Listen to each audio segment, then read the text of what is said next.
McElligot's Pool, written and illustrated by Dr. Seuss. Young man, laughed the farmer, you're sort of a fool. You'll never catch fish in McElligot's pool. The pool is too small, and you might as well know it. When people have junk, here's the place that they throw it. You might catch a boot, or you might catch a can. You might catch a bottle, but listen, young man. If you sat 50 years with your worms and your wishes, you'd grow a long beard long before you'd catch fishes. Answered Marco. It may be you're right. I've been here 3 hours without one single bite. There might be no fish, but again, well, there might. 'Cause you never can tell what goes on down below.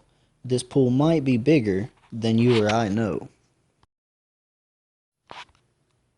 This might be a pool like I've read of in books, connected to one of those underground brooks.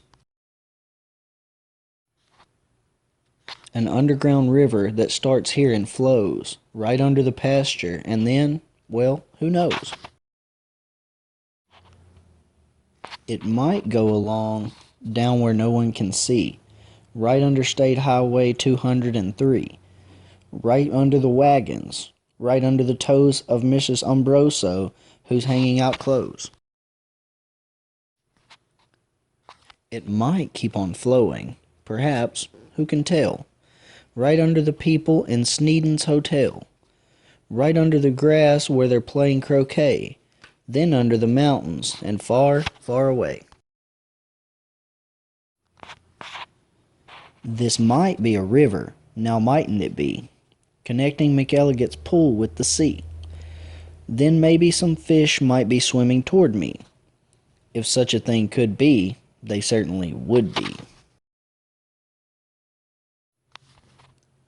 Some very smart fellow might point out the way to the place where I'm fishing, and that's why I say if I wait long enough, if I'm patient and cool, who knows what I'll catch in McElligot's pool.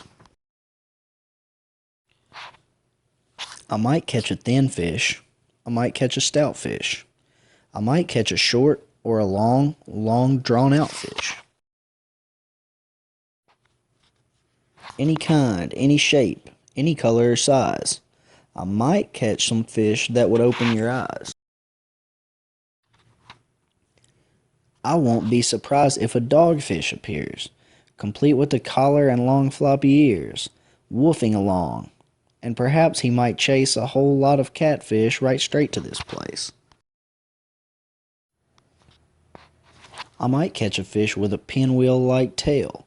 I might catch a fish who has fins like a sail. I might catch some young fish, some high-jumping friskers. I might catch an old one with long flowing whiskers. I might catch a fish with a long curly nose. I might catch a fish like a rooster that crows. I might catch a fish with a checkerboard belly, or even a fish made of strawberry jelly. I might catch a seahorse, now mightn't I now? I might catch a fish who is partly a cow. Some fish from the tropics, all sunburned and hot, might decide to swim up. Well, they might they not? Racing up north for a chance to get cool, full steam ahead for McElligot's pool. Some Eskimo fish from beyond Hudson Bay might decide to swim down, might be headed this way. It's a pretty long trip, but they might, and they may. I might catch an eel. Well, I might. It depends. A long twisting eel with a lot of strange bends and, oddly enough, with a head on both ends. One doesn't catch this kind of fish as a rule, but the chances are fine in McElligot's pool. I might catch a fish with a terrible grouch, or an Australian fish with a kangaroo's pouch. Who wants to catch small ones like mackerel or trout? Say, I'll catch a sawfish with such a long snout that he needs an assistant to help him about. If I wait long enough, if I'm patient and cool, who knows what I'll catch in McElligot's pool. Some roughneck old lobster, all gristle and muscle, might grab at my bait, then would I have a tussle. To land one so tough might take 2 or 3 hours, but the next might be easy. The kind that likes flowers. I might catch some sort of fast-moving bloke who zips through the waves with an overarm stroke. I might and I may, and that's really no joke. A fish even faster. A fish, if you please, who slides down the slides of strange islands on skis. He might ski on over and pay me a visit. That's not impossible, really, now is it? Some circus fish, fish from an acrobat school, might stage a big show in McElligot's pool. Or I might catch a fish from a stranger place yet, from the world's highest river in far-off Tibet, where the falls are so steep that it's dangerous to ride 'em, so the fish put up chutes and they float down beside 'em. From the world's deepest ocean, from way down below, from down in the mud where the deep divers go, from down in the mire and the muck and the murk, I might catch some fish who are all going glurk.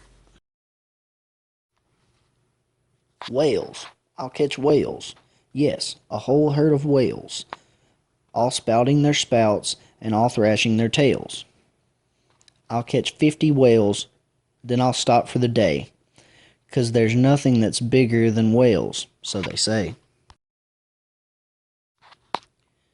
Still, of course, it might be that there is something bigger, some sort of a kind of a thingamajigger. A fish that's so big, if you know what I mean, that he makes a whale look like a tiny sardine. Oh, the sea is so full of a number of fish. If a fellow is patient, he might get his wish. And that's why I think that I'm not such a fool when I sit here and fish in McElligot's pool.